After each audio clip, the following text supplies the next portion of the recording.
السلام عليكم ورحمة الله.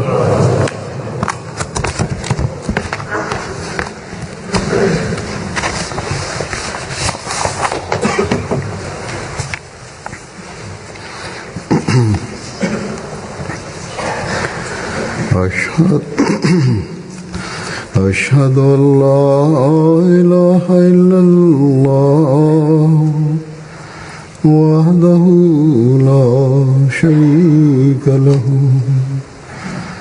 وأشهد أن محمدا عبده ورسوله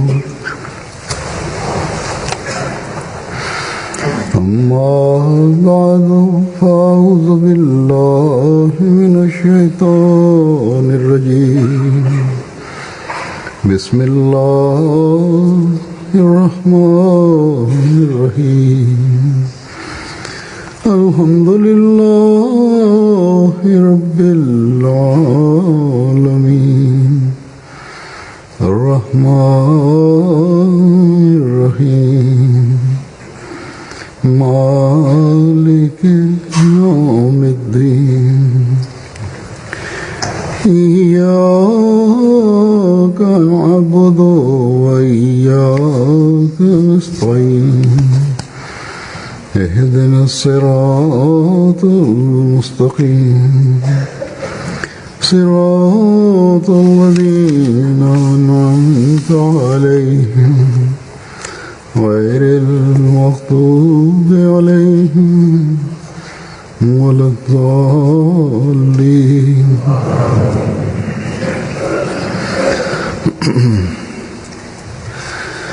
After reciting the Tashahhud, Ta'awuz, Tasmiyah and Surah Al-Fatiha, Hazrat Amir al-Mu'mineen Ayyadahullah Ta'ala bin Nasr al-Aziz said,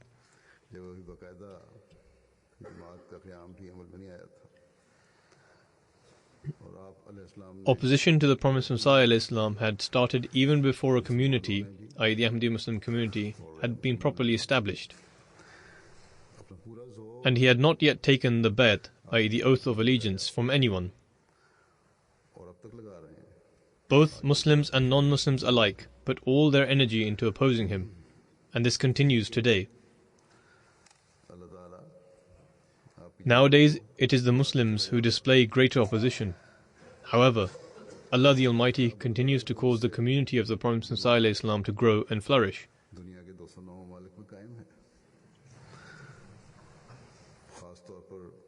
With the grace of Allah the Almighty, the Ahmadi community is now established in 209 countries of the world.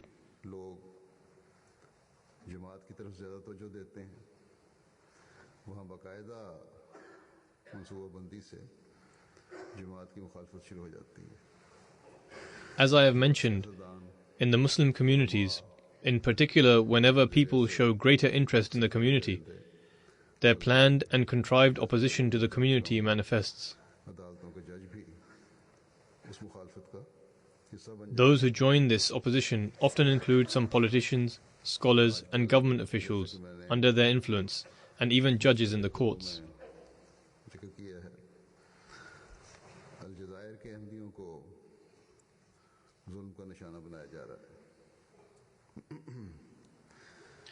As I have mentioned in several of my previous Friday sermons, the Ahmadis of Algeria are currently being targeted for cruelty.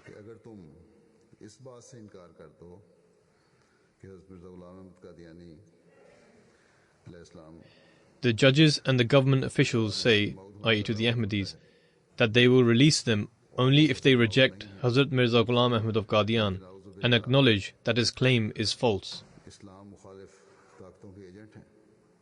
The judges say they must state that he is not the promised Messiah and Imam Mahdi. And in fact, he is, God forbid, an agent of and aided by anti-Islamic forces and Western powers, and was in fact planted by them, particularly by the British. If they do this, they will be released.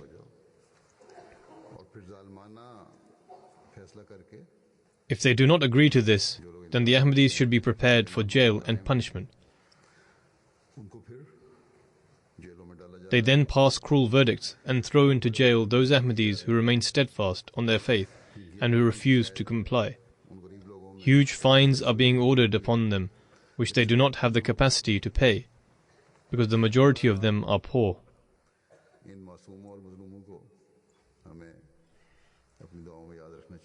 In any case, we must remember these oppressed and persecuted members in our prayers.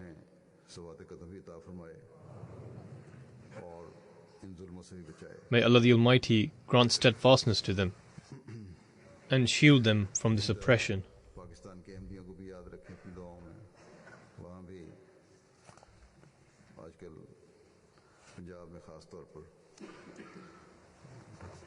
Similarly, you should remember the Ahmadis of Pakistan in your prayers. There too, especially in the Punjab province, a well-planned scheme of persecution against Ahmadis is being executed.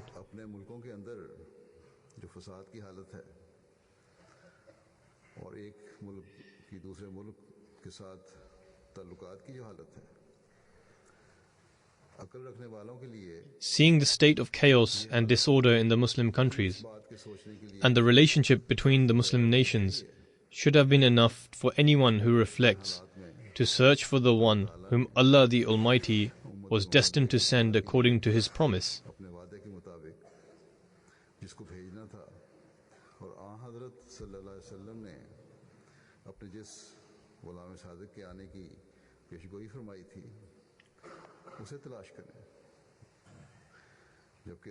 The one the Prophet Muhammad ﷺ had prophesied to appear as his true ardent servant for the reformation of the followers of Muhammad, peace and blessings of Allah be upon him.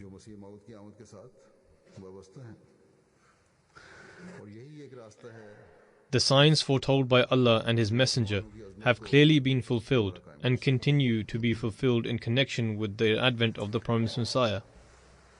This path alone is the one that can restore for the Muslims their lost honor and greatness. At one place, the promised Messiah ﷺ says, "Remember this clearly, that the promises of God Almighty are true. According to His promises, He has sent a warner to this world. The world did not accept Him. However, He will most surely be accepted by God Almighty, who will manifest His truthfulness with mighty assaults. I say to you truly, that according to the promises of God, I have been sent as the promised Messiah. If you wish, you can accept me, and if you wish, you can reject me. However, your rejection will not affect anything at all. It is the will of God that will reign supreme." The promised Messiah ﷺ then says, "It is evidently clear that God Almighty has sent me to the world as His appointed one and the promised Messiah. Those who oppose me are in fact not opposing me, but are opposing God. Thus, those who oppose the community are acting against the will of God. They are in fact opposing God, and such people have not hindered anything in the past, neither will they ever do so in the future, inshallah, God willing.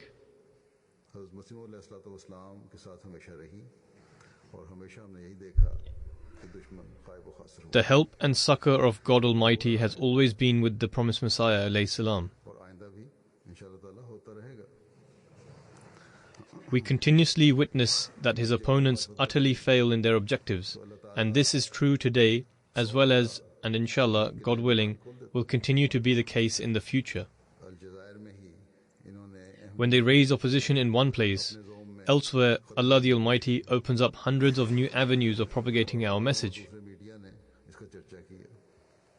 In Algeria, they thought that they were eliminating Ahmadiyyat. Newspapers and media gave ample coverage of this and published material against the community that was spread widely.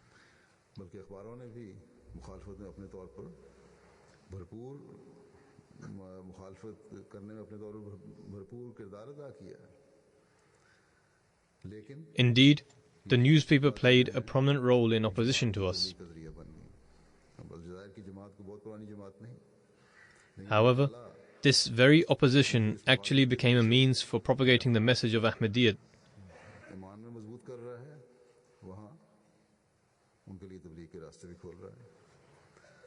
The community in Algeria is not very old. However, where Allah the Almighty is strengthening their faith through this opposition, there He is opening new avenues for propagating the message of the community. The Ahmadis living there write that they were concerned about how they would preach in that country. Because of their passion and zeal, Allah the Almighty opened the path to such means Himself through this opposition.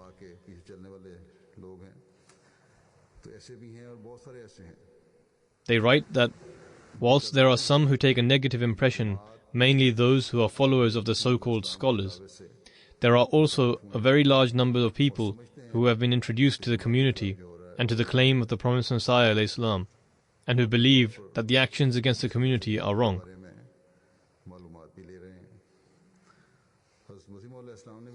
Such people are then led to researching further into this matter.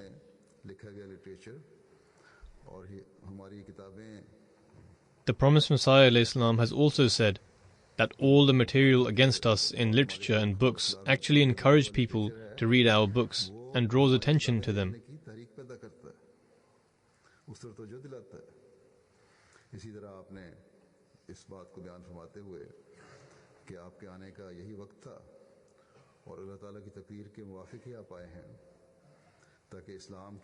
Further, the promised Messiah ﷺ said that this was the time that was destined for him to appear, and his advent was according to the decree of Allah, so that he could secure and stabilize the wavering ship of Islam.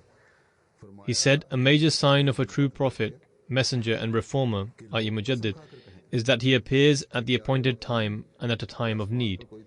The promised Messiah ﷺ, addressing non-Ahmadis, said, "Can people take an oath that this is not the time when the heavens are preparing to send someone? However, they are aware that the current plight of the Muslims necessitates for a reformer to appear.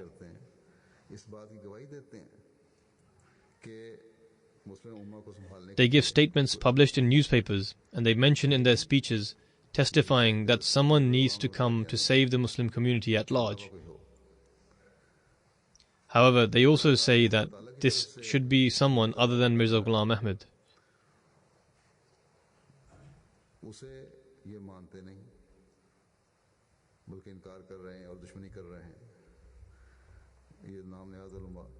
Nevertheless, they do not accept the one who claims to have been sent by God Almighty, and in fact they deny him. These so-called scholars constantly oppose him everywhere, especially in the Muslim countries, as I have mentioned before.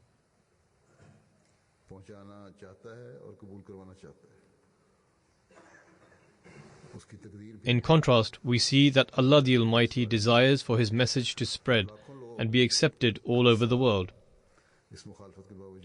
The decree of Allah is in operation.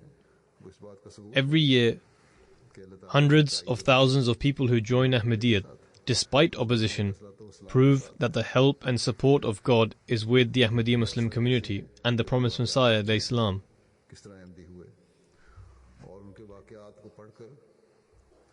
There are many who write their personal accounts about how they accepted Ahmadiyyat, and when reading those, one cannot help but be amazed at how God Almighty provides the means of acceptance for all those who are pure-natured.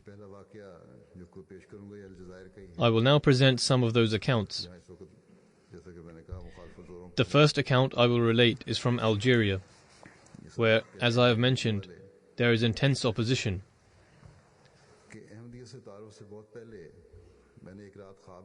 The person writing the account says,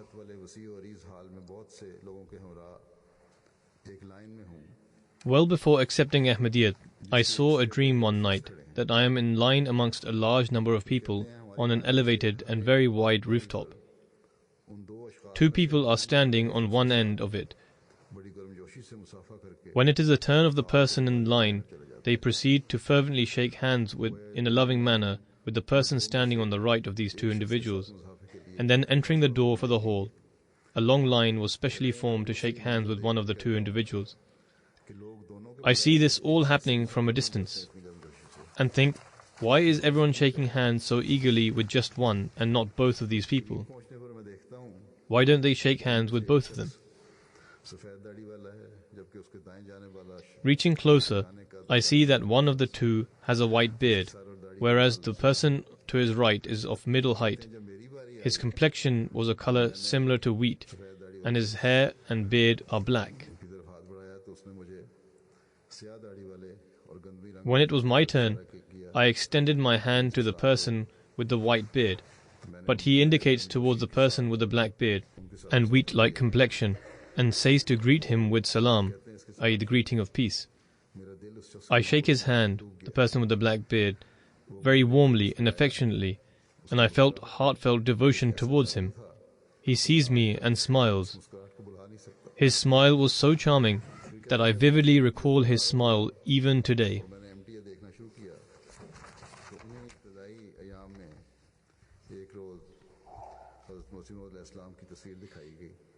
After he was introduced to Ahmadiyyat and starting watching MTA, in the first few days he was shown a picture of the promised Messiah ﷺ.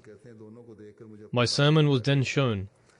My picture was being displayed, and he said, "When I saw both of these images, I thought of my dream."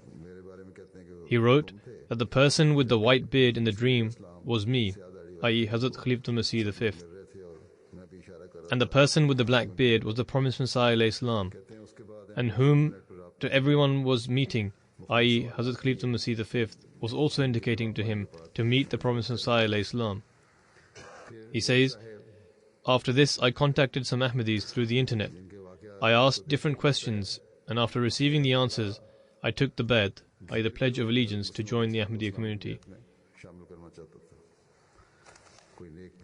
There is another account, where it seems that the person was especially held on to by Allah the Almighty and brought into the oath of allegiance of the promised Messiah ﷺ, as per Allah's desire.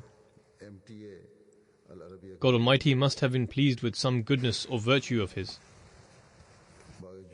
Abdul Hadi is this person's name, and he is from Egypt. He says, "I was introduced to Ahmadiyyat through MTA Al Arabiya. It was a really good program, which I was enthusiastic about.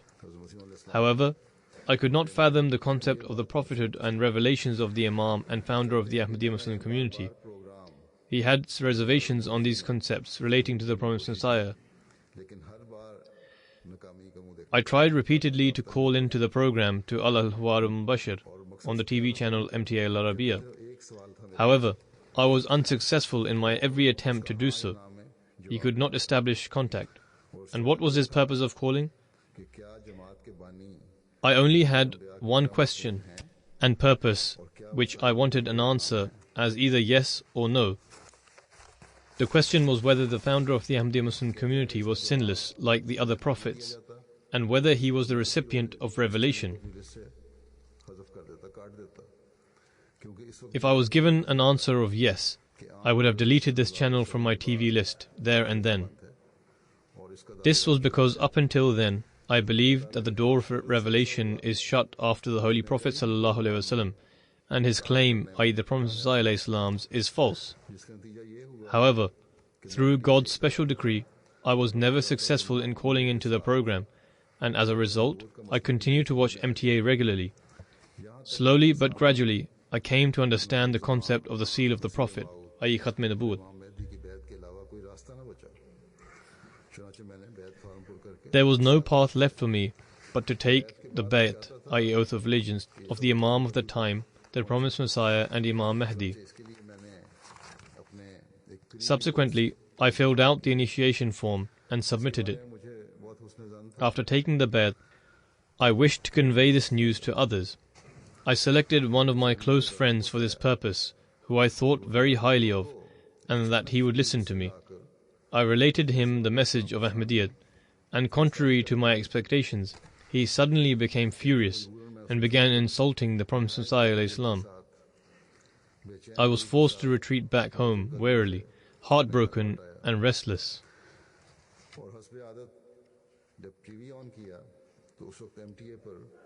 As usual, I turned on the TV, and on MTA, the following verse of Surah Al-Imran was being recited.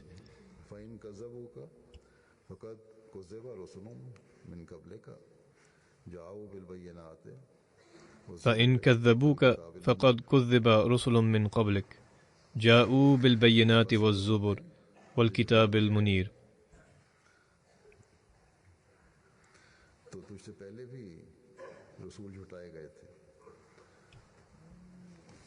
Which means, and if they accuse thee of lying, even so were accused of lying messengers before thee, who came with clear signs and books of wisdom and the shining book. He says, this verse became a source of peace and blessings for me, and I was absolutely convinced that this was no coincidence. Rather, it was a message from Allah the Almighty for me, that messengers and prophets have always been rejected and mocked in the past. Therefore, if the same treatment was handed to the Promised Messiah ﷺ, then it holds no value. However, for them to triumph with the help and succor of God Almighty, despite these circumstances, it is a great proof of the existence of Allah the Almighty for the world, and a clear testimony of the truthfulness of the prophets of God. He further states, upon pondering over this, my previous state of despair disappeared, and I began to express gratitude to Allah the Almighty for enabling me to accept the Imam of the age, and also for not including me among those who rejected him. Look at how Allah the Almighty saved a pious-natured individual, and perhaps the other person did not have this state, and hence he was not blessed by Allah the Almighty. In fact, owing to his ill fortune, he became blasphemous. On the other hand, Allah the Almighty provided the means to comfort and reassure the person who had done bayt, i.e. taken the oath of allegiance, and alleviated his sorrows.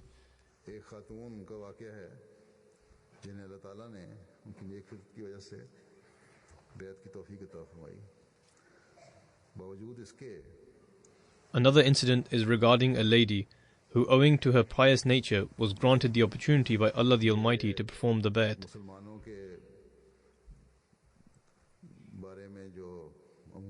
Due to the general perception of extremism, she was fearful of us as well. But even then, Allah the Almighty provided the means for this to happen. This lady, whose name is Hami Fadi, is from Africa and belongs to a small village called Boke, which is near a city in Guinea.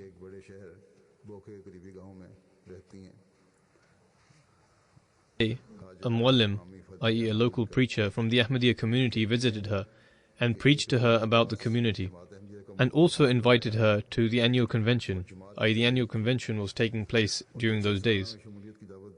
She further states that his message appeared to be very good, and she even decided to attend the annual convention and had the car filled with petrol. She was a very wealthy and affluent lady, but lived in a village. She states that because of the extremist acts by the Muslim organizations, she thought that maybe this, i.e. the Ahmadiyya community, is also one of them, and not knowing what may happen there, she therefore cancelled her plan to attend the annual convention. However, she prayed in her heart that, O Allah, if these people are really truthful, then enable them to visit our village for tabligh once again. The person relating this incident writes that the works of the Lord are such that their tabligh team travelled to her village, despite not having this visit scheduled in their plans. Upon seeing them in the village, she began to rejoice, and tears were flowing from her eyes, and she said to them that Allah the Almighty had heard her prayers, and subsequently the whole family did the bayt and joined the community.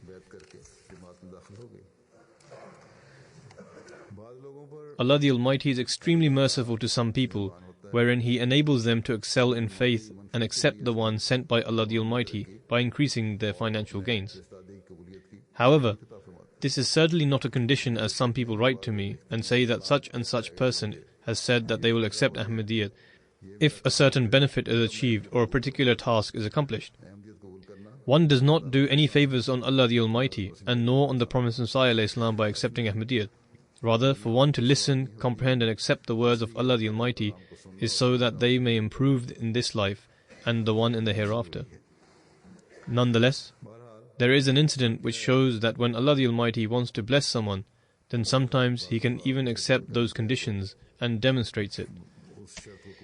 The Amir, i.e. the National President of the Gambia, writes that a lady, Sinta Sahiba, who lived in a village in the district of Niambini, severely opposed the Jamaat. Whenever the name of the Jamaat was mentioned before her, she would become extremely angry and would use very strong language when speaking against the Jamaat. She would say that Ahmadis are kafir, i.e. disbelievers, and they are all hellbound, but even those who keep any kind of ties with them will also be destined for hell. The lady was a farmer and owned land, but her crops had been spoiled for the past 2 years, whether it was because of pests or other animals which would spoil the crops. However, she could not understand why this was happening.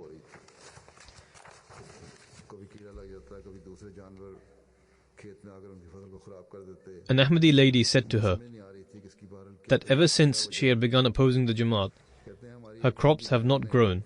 Therefore, she should give up opposing the Jamaat and instead enter the Jamaat. Then Allah the Almighty will bless her crops.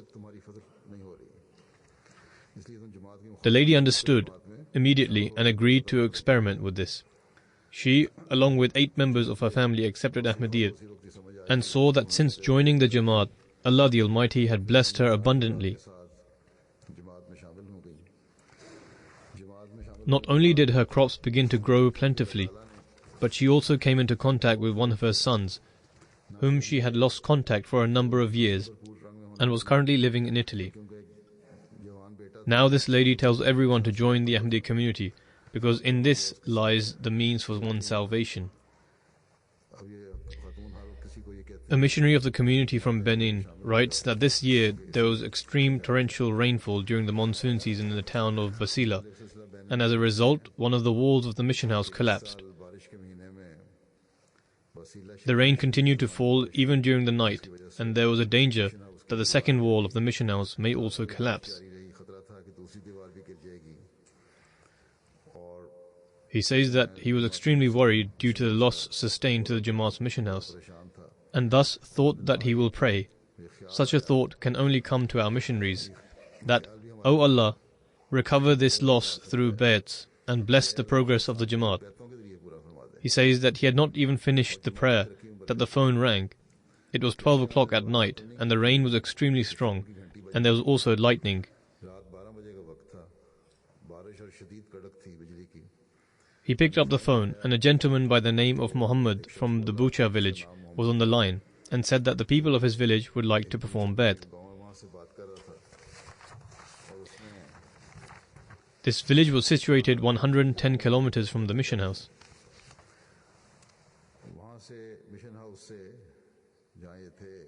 He, i.e. the missionary, says that the next day, or a few days later, he travelled to their village, and 198 people performed the bay'at and entered the Jamaat, and despite the fact that they face extreme opposition, they are firmly attached to their faith.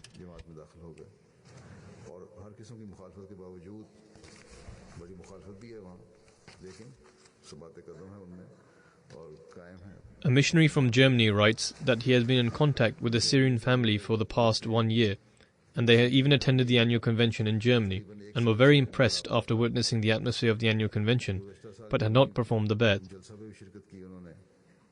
The Syrian family said that they arrived to Germany via Italy. Therefore, their lawyer had warned them that since their case was very weak, therefore they may have to return to Italy. They said that after returning from the annual convention, they were expecting a letter from the court or the government that they had to go back to Italy. But when they arrived home, they had received a letter wherein it stated that though they were aware of the fact that they came to Germany via Italy, however, the judge had also written the remarks that since they were Syrians, therefore there was no need to send them anywhere from Germany.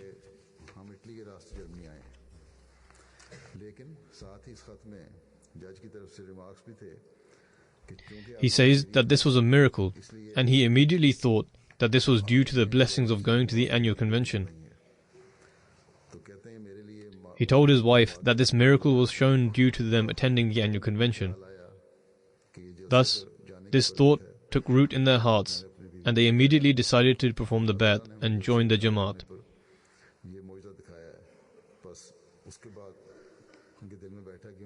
Thus, Allah the Almighty guides people in the most peculiar of ways.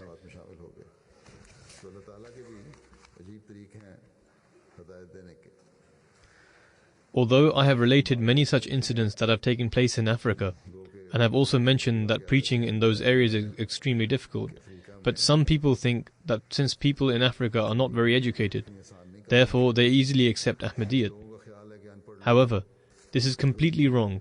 इसलिए आसानी से हम ये कबूल कर लेते हैं, लेकिन ये बिल्कुल गलत बात है। The so-called scholars of these uneducated people have enmeshed them in all kinds of rituals and harmful innovations in order to maintain their means of livelihood and establish their exclusiveness. रोजी रोटी और इनफरादियत कायम करने के लिए अजीब अजीब Those who follow these scholars also do not want to detach themselves from them. मुब्तला किया हुआ है। And it is because of this that our Jamaat faces opposition. पीछे चलने वाले उनसे अलग होना भी नहीं चाहते। And I've already mentioned this in some of the incidents that I've related, that there are also people in Africa who oppose the Jamaat.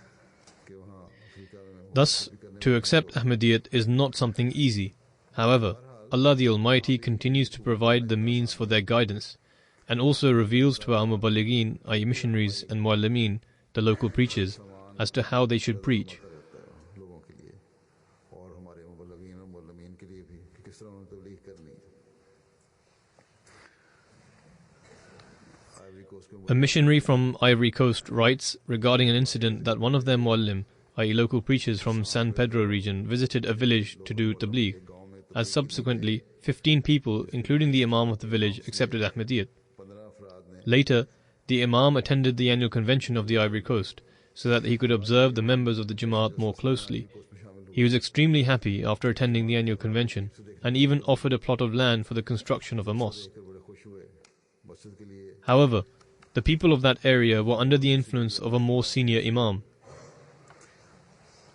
Previously, the Friday prayer was not offered in the village, even though there was an Imam, and the reason for this was because the Friday prayer could not be offered unless the senior Imam of the city was invited and a cow or sheep were slaughtered. Otherwise, they were not permitted to offer the Friday prayer. बड़े इमाम को बुलाकर फिर कोई गाय या बकरी Thus, they have adopted all kinds of inexplicable and harmful innovations. इजाज़त नहीं।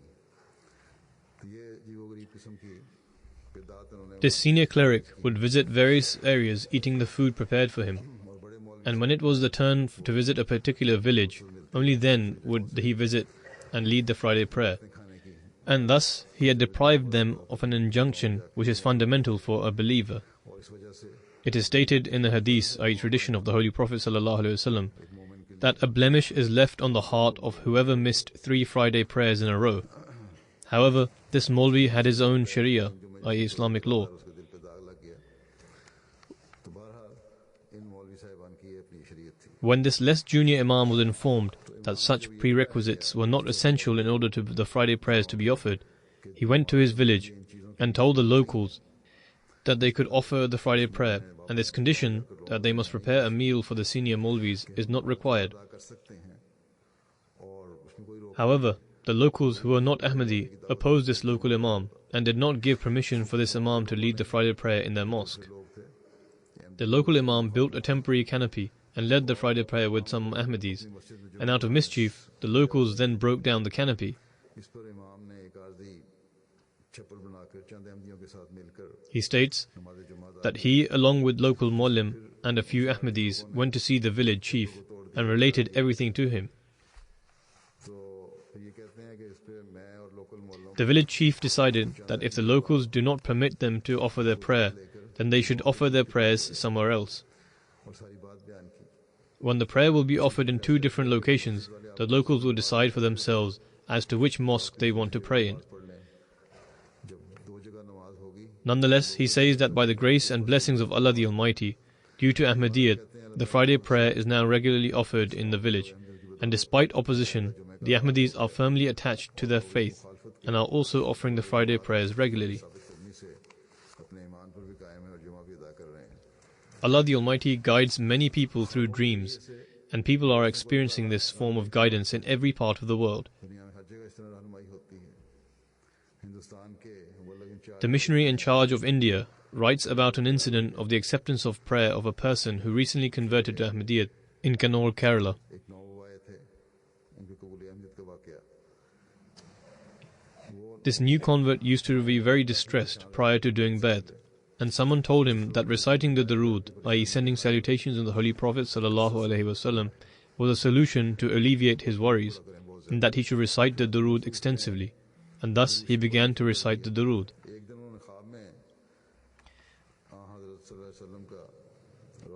One day he saw the tomb of the Holy Prophet ﷺ, and also saw an empty grave.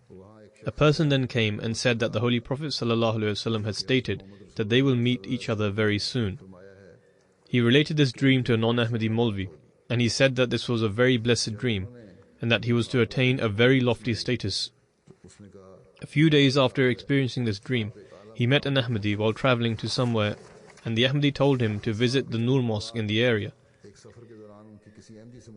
And so, one day he went to the Noor Mosque in his area and offered the Friday prayers. Through this, he was introduced to the Jamaat and began reading the literature of the Jamaat. He later performed the Bayt and joined the community. He says that it is clearly evident that the interpretation of meeting the Holy Prophet ﷺ very soon was that he was going to join the Ahmadiyya Jamaat.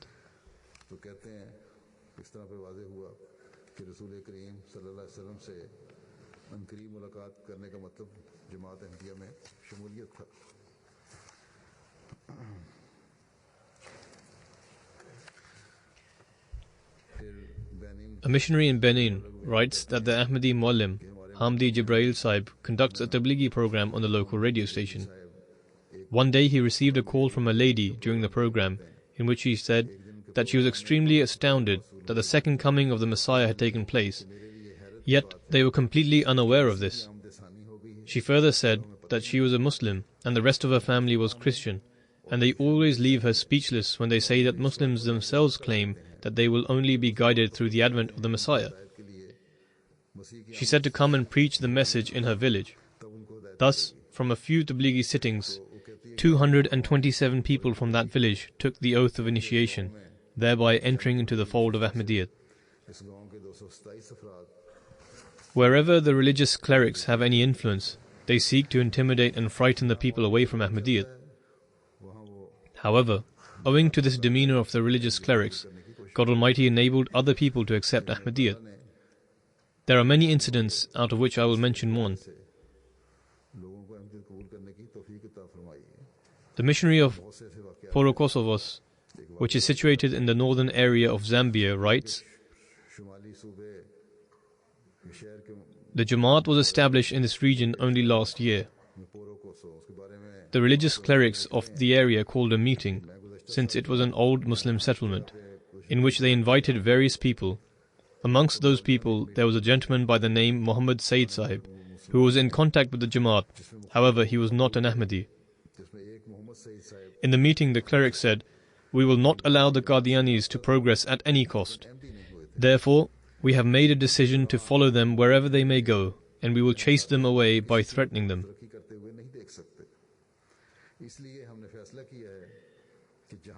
If the people do not turn away from Ahmadiyyat, then if it comes down to it, we will even kill them. The clerics then turned to Sayyid Sahib and told him not to keep any contact with Ahmadis. They knew about his correlation with the Jamaat and warned him that if he does not sever ties with Ahmadis, they will use any force necessary. What was the outcome? After the meeting, Sayyid Sahib took his family and joined the Ahmadi community. He said to them, "Threaten me all you wish. I have taken the oath of initiation." After this meeting, some 25 other residents of this town also entered the fold of Ahmadiyyat. The outcome of that meeting was that the truth dawned upon many people, and also the existing membership of the Jamaat increased greatly.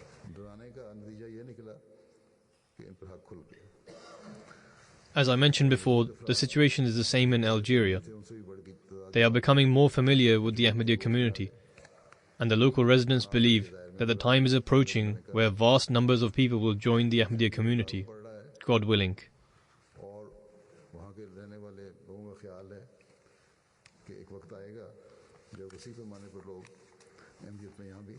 Amir Sahib of Tanzania also wrote an incident. He stated, "A local Jamaat has existed in Nyangamara for a long time. However, only 1 or 2 households were Ahmadis. This year, i.e. in 2016, with the help of the local members of the community, a concerted effort was made to preach the message, in which they explained the importance of Khilafat to all those that attended. Consequently, many people had a longing to meet the Khalifa. They requested a non-Ahmadi resident who had a TV dish to switch on MTA.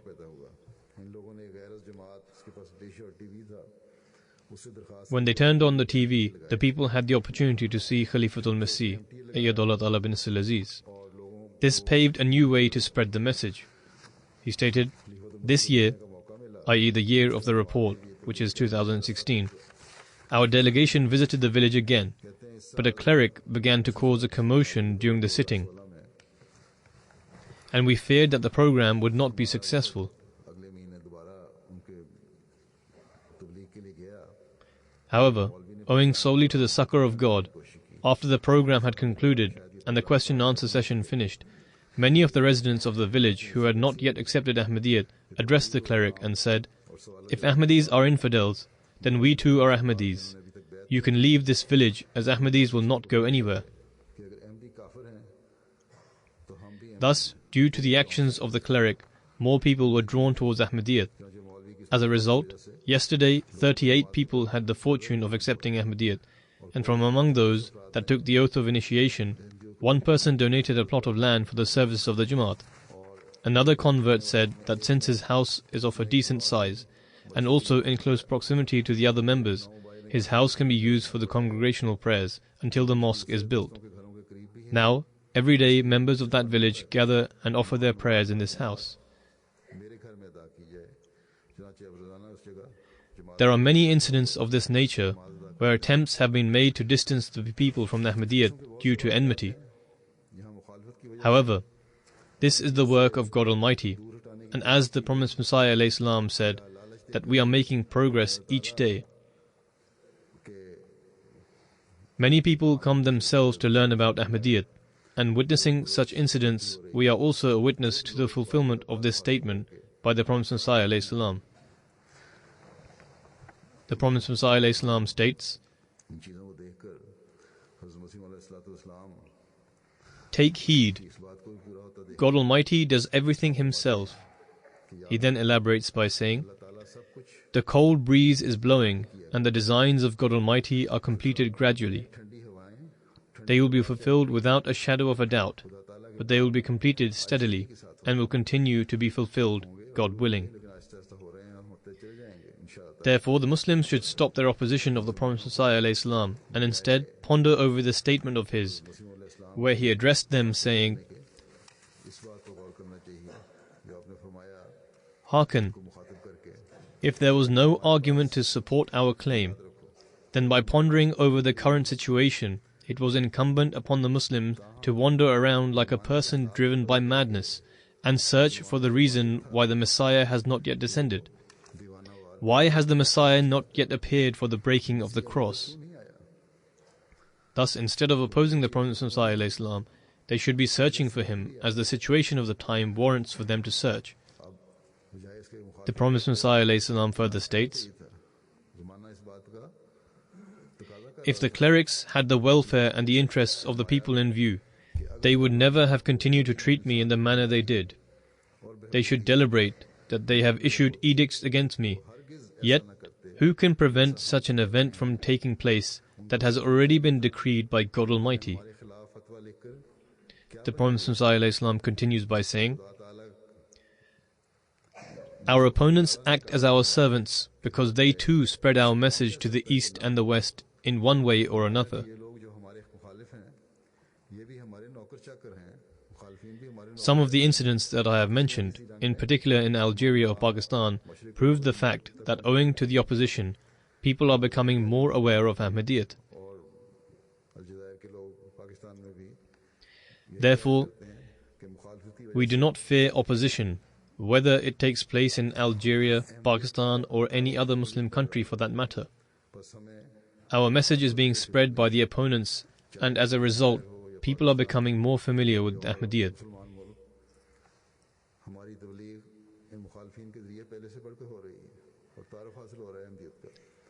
Our opponents and the clerics from among them should ponder over this statement of the Prophet ﷺ. मुखालफीन को He said, जो उलमा हैं हज़रत मसीह मौऊद अलैहिस्सलाम की इस बात "Remember, मुखालफीन को should you fail to accept me, then you will never be granted the opportunity to accept any other promised one." की याद रखो कि अगर मुझे कबूल He then stated, तो फिर तुम कभी "My advice to you would be to never let go of righteousness and ponder over these matters with a yearning to find God Almighty. को हाथ से न दो Contemplate over this in isolation, then pray to God Almighty. तन्हाई में सो Ultimately, it is He who accepts the prayers. दुआएं करो Should they be said with pure intentions, He will listen and He will guide you. दुआओं को सुनेगा May Allah enable these people to become worthy of accepting the guidance imparted by God Almighty, and may He open their hearts. रहनुमाई हासिल करने वाले हों और अल्लाह ताला इनके सीने खोले After the prayers, I will lead a funeral prayer in absentia of Mr. Haji Nur Sven Hansen Sahib, who was a Danish Ahmadi and passed away 2 days ago. Inna lillahi wa inna ilayhi raji'un. To Allah we belong, and to Him shall we return. परसों इनकी He was born on 28th of June 1929 in Copenhagen and affiliated with the Lutheran Church. 1929 को He was heavily influenced by the Danish philosopher and reformer called Ludwig. से था Denmark के एक मशहूर philosopher और He belonged to a family that owned land. न्यूक्विक से बहुत In 1951, Hansen Sahib completed his MSc in chemical engineering from the Technical University of Denmark before moving to Malaysia for employment. साहब ने 1951 में He accepted Islam on 26th of January 1956. में MSc की फिर Malaysia में मुलाजमत के लिए Initially, he accepted Islam because of a woman he intended to marry. However, later he himself studied Islam thoroughly, and from then on, he accepted the teachings of Islam wholeheartedly and began to act upon them. उसके बाद इन्होंने खुद ही बड़ा गहरा इस्लाम को In 1964, he performed the Hajj for the first time, accompanied by his wife. इस्लामी तालीमात पर During the prayers, he supplicated, "O Allah, forgive my shortcomings and any negligence of mine that I have incurred during this Hajj. O Allah, when my spiritual condition progresses for the better, grant me the opportunity to perform Hajj again." बोरियां रह गई हैं हे खुदा तू उन्हें माफ फरमा दे God Almighty accepted his prayers by enabling him to join the Ahmadiyyat, and after joining, he had the opportunity to perform Hajj again, as well as countless Umrahs, i.e. pilgrimage performed outside the prescribed time for Hajj. करने के बाद एक बार और उन्होंने हज किया और मुतअद्दिद उम्रे किए Hansen Sahib's interaction with the Jamaat began in 1965. से कायम हुआ When Chaudhry Zafrullah Khan Sahib went for Waqf-e Arzi to Denmark in 1968, Hansen Sahib spent a lot of time with him. He had not taken the oath of initiation, but was influenced by the teachings of Ahmadiyyat and had some questions in his mind. He travelled to Pakistan in 1969. He stayed with Chaudhry Zafrullah Khan Sahib, and during his stay, he also visited Rabwa. 69 में He had the opportunity to meet Hazrat Khalifatul Masih III, rahimahullah. By this time, he had thoroughly studied the teachings of Ahmadiyyat, yet he was not fully satisfied. During his personal meeting with Hazrat Khalifatul Masih III, rahimahullah, he asked some questions, पूरी तरह तसल्ली नहीं and later he explained that it was during this meeting that the truthfulness of the Ahmadiyya community dawned upon me then. आदमी पूछे आपने उनसे When he arrived back on 7th of April 1969, he sent Hazrat Khalifatul Masih III, rahimahullah, a letter in which he wrote his oath of initiation, thereby entering the fold of Ahmadiyyat. हज़रत मसीह सालिस के खिदमत में अपनी बैत का खत Between 1974 and 1988, he had the opportunity to visit Qadian on a few occasions. 1974 He stood by the grave of the Prophet ﷺ and sent the greetings of peace from the Holy Prophet ﷺ. शरीफ हासिल हुआ और वहाँ इन्होंने From 1974 until 1988, he had the opportunity to serve as the National Finance Secretary in Denmark and strengthen the overall organization. 80 तक In 1985, Hazrat Khalifatul Masih IV, rahimahullah, appointed him as the Amir, i.e. National President of Denmark. 80 में Prior to this, he was appointed as Naib Amir, i.e. the Deputy of National President, on 27th of April 1983. से पहले आप Regarding Hansen Sahib, Chaudhry Zafrullah Khan Sahib stated, "His wife is a Malaysian Muslim. Both husband and wife are not Muslims by name. In fact, they are sincere and are regular in their prayers and also in fasting." Chaudhry Sahib further stated, "I have seen very few Western Muslims who are so absorbed in the teachings of Islam. साहब ने कम किसी He had the opportunity to take part in translating the Quran and also publishing it. In 1989, the second edition of the Quran with Danish translation was published and was composed on computer. Even in this aspect, Hansen Sahib served with tremendous effort. He helped Medsin Sahib and worked closely with him.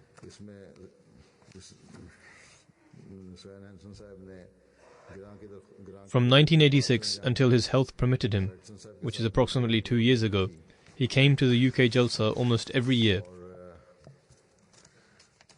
Similarly, he also had the great fortune to assist Hazrat Khalifatul Masih IV rahimahullah during the International Shura which took place in the time of Hazrat Khalifatul Masih IV. He also served as the editor to the magazine called Active Islam, which would circulate in the Scandinavian countries.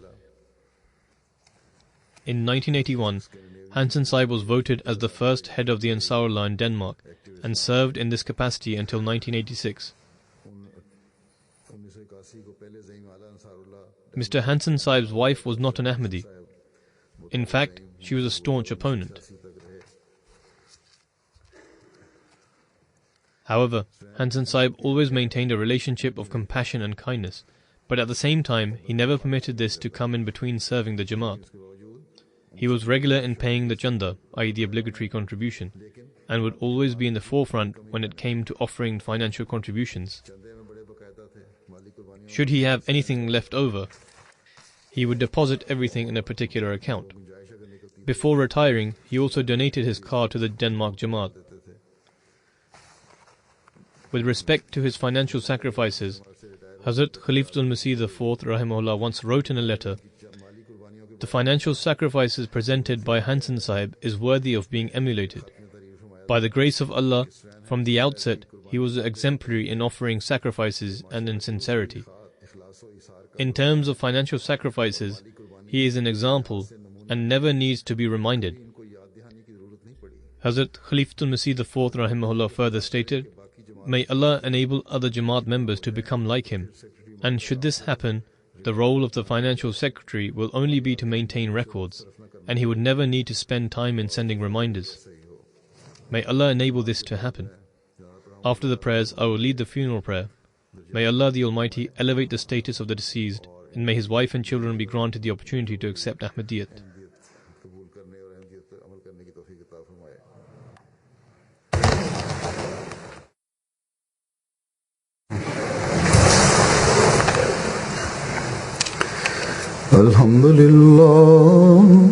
Alhamdulillah, nahmaduhu wa nasta'inuhu wa nastaghfiruh wa nu'minu bihi wa natawakkalu alayhi wa na'udhu billahi min shururi anfusina wa min sayyiati a'malina. من يهده الله فلا مضل له ومن يضلل فلا هادي له ونشهد أن لا إله إلا الله ونشهد أن محمدا عبده ورسوله. عباد الله رحمكم الله، إن الله يأمر بالعدل والإحسان وإيتاء ذي القربى وينهى عن الفحشاء والمنكر والبغي يعظكم لعلكم تذكرون. اذكروا الله يذكركم وادعوه يستجب لكم ولذكر الله أكبر.